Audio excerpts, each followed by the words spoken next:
welcome back to The Law, live audio wrestling on all of your favorite podcast providers. You can find us on Apple iTunes. You can find us on Spotify. You can find us pretty much everywhere. Now, where you really want to find us is YouTube. You can go to youtube.com/thelaw-live audio wrestling. Find out when we're dropping new stuff pretty much every day. Now, okay, Chris, we've got a huge, massive UFC event coming up. But before we get into that, speaking of that YouTube channel, we put out a video called Why is Nick Diaz Still Fighting? You took the piss out of Nick Diaz a bit. You're not too happy about, this return as much as I am anyway. I tried to defend Nick as much as I could, but somehow I have the comment section calling me a fucking clown because Nick Diaz fans, and I'll include myself in it, are fucking and they don't like when anybody says anything wrong about Nick Diaz. I'll bleep that out. Don't worry. Anything wrong? Well, I won't for the audio listeners. You guys get that raw, but YouTube, that got bleeped. I'll include myself with it though. When you talk shit about Nick Diaz or Nate Diaz, it sets us off. I can accept you talking shit about Conor McGregor. I get it. He's kind of a douchebag. But the Diaz boys don't talk shit. So you got me dragged into a whole bunch of crap with you. I got people in comment sections calling me a fucking clown. They're calling you gordito, which is the funniest thing I've ever heard in my life because I looked it up and it says chubby one. Yeah. Yeah. Why do you hate Nick Diaz so much, and why did you drag me into the mud with it?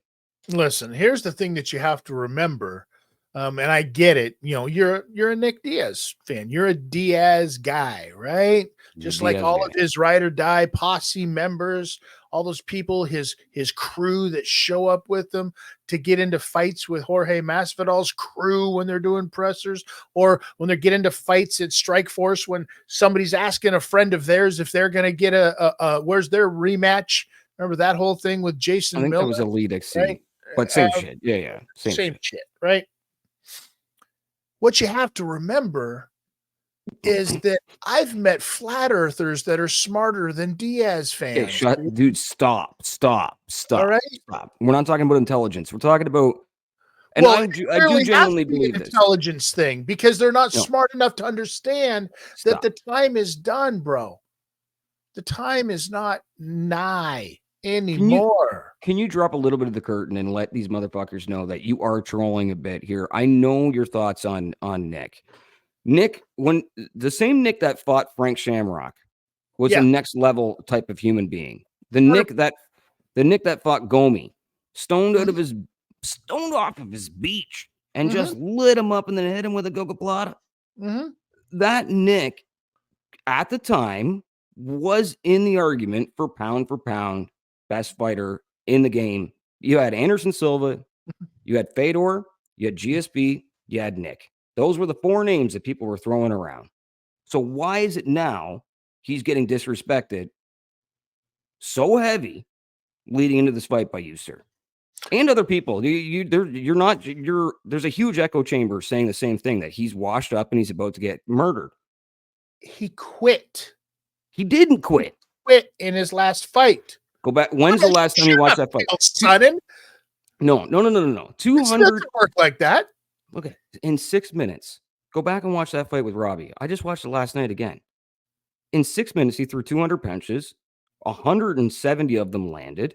He got hit really hard with a punch. It looked like he quit. It was one of those rough shots where you're just, what? I'm not making up fucking shit. Go watch the fight and come back and talk to me about it then.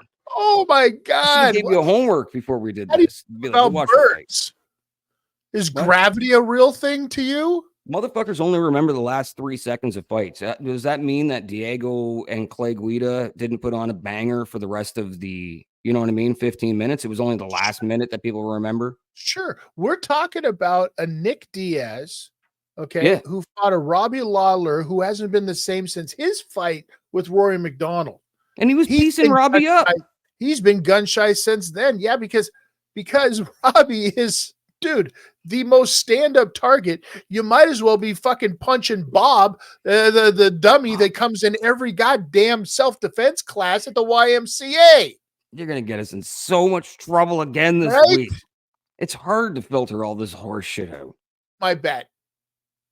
My bet. Well, let's give you someone to talk shit about because I know you will. Conor McGregor, there's been rumors since the press conference was canceled that Conor may not be fighting, but then some sparring footage came out, some training footage came out over the past couple days. Sure. He looks fantastic. Absolutely. Avatar looked like a cool movie too until you saw it. All right. Start with this shit. You're gonna tell me, well, how do we know that footage was actually since the press conference got canceled? How are you gonna tattoo on his neck that said Chris Tidwell is an asshole and it was dated June 1st, 2024? How do we know that wasn't taken from 10 years ago? I mean, it's clearly been edited together because it's from 3 different occasions, unless he did a costume change in between punches. What are we talking about here? Listen, he does look good. Holy shit, Beetlejuice fly. Bang! He does look good. I thought you said Beetlejuice died. I was like, no, how?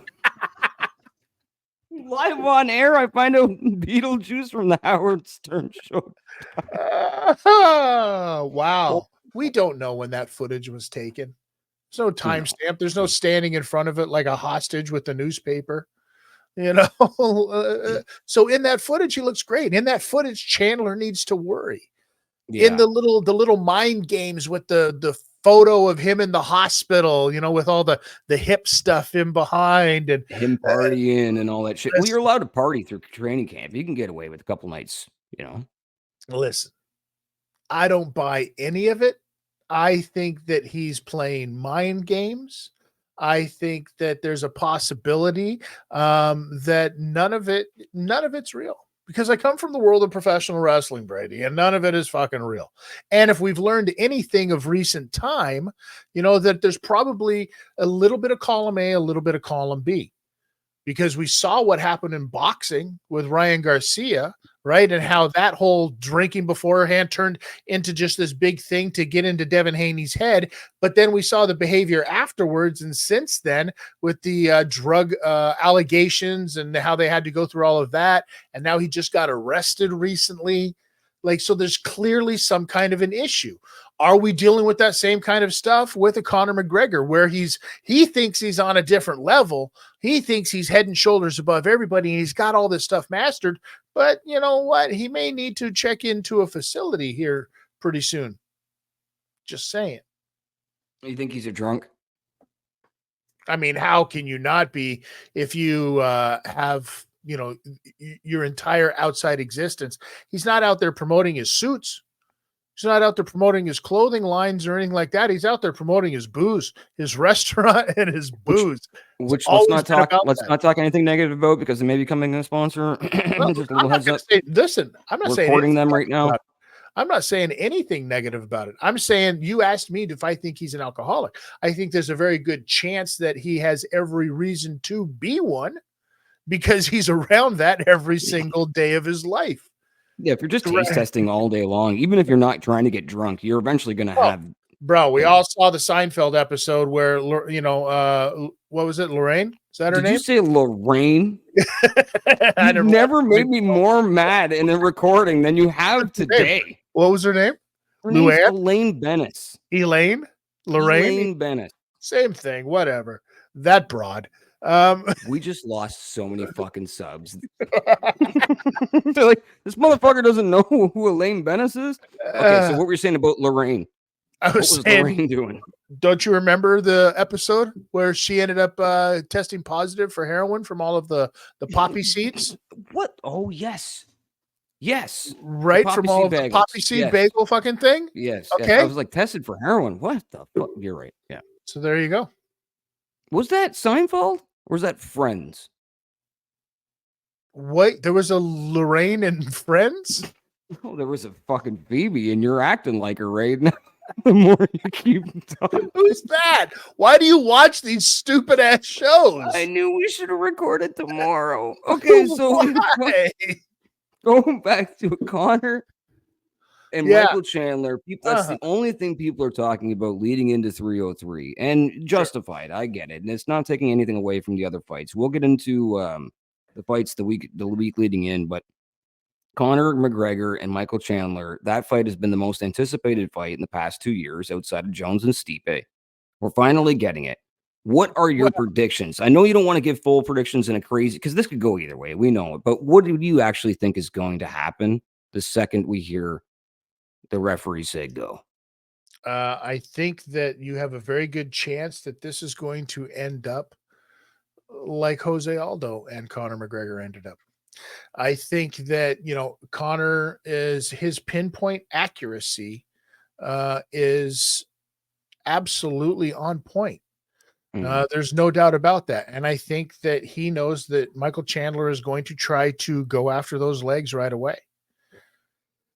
So Connor's got to be able to move just slightly offline and drop that left. There's no way of even saying this without getting heat because you're gonna get stuff for like, oh, Khabib crushed him, he's a fucking bitch, or he's a drunk, he's a loser, punching an old man, whatever it is. There at the time, even up to the Eddie Alvarez fight, Conor McGregor's precision may have been in like those were laser punches. Yeah, 100%. There's no doubt about Laser it. scope punches. Yep. Yep. And I think that if this doesn't happen for Michael Chandler within the first minute and a half, it's not going to happen. Connor's boxing is way too good. What Especially is for Michael Michael Chandler. Chandler's? You got to remember, Michael Chandler is also now 2 years older. But what Michael Chandler, what's his path to winning? Just aggressive wrestling, do you think? And they're just going that road, ground and pound? Or do you think he just Pressure, rides out a decision? pressure, Pressure. Yeah. pressure. You got to get him up against that cage. You got to make him grind. He hasn't wrestled. He hasn't worked. He hasn't been in there. I mean, Michael Chandler hasn't either. But Michael Chandler's a guy who we know has been through those types of wars. He's used to that. That's what has always been his key to his success. It's just pressure, right? He's not going to Now, hit that front kick. I'll tell you that much. somebody who came back as an athlete after a severe leg injury yourself, do you think Connor's leg is good to go? Has it been enough time? Yes. Yes, I do. Okay. I believe that he did all of the right things. He took all of the right pills and met all the right people. He had all the right injections. He went to outrageous parties and paid heavenly bills. Listen, it's not just an Eagles song. It's the way that Connor's been living his life. I think that he's definitely good to go. I feel that it's not going to be an issue. It's a very low leg break at that. It's not like it was a spot where he's going to, Michael Chandler's going to try to kick him in the leg and kick him in the calf and around the knee. He's not going to be trying to kick him in the ankle. Right now, does Conor McGregor lift up that leg and try to check a couple of those kicks? Or does he leave that thing planted and turn it to the side and check him that way? Like, there's a lot of questions that are going to be answered in this first 30 seconds of this fight. Right. Well, I'm stoked to see it. And I do think that this is going to be one of the bigger pay-per-view buys, whether there's a title in the main or not. I do feel like there's a lot more people that are anticipating this Conor fight than even UFC expects. It's been a long time since we've had a Conor fight. There's nothing like a red panty night in the UFC, and I can't wait for it.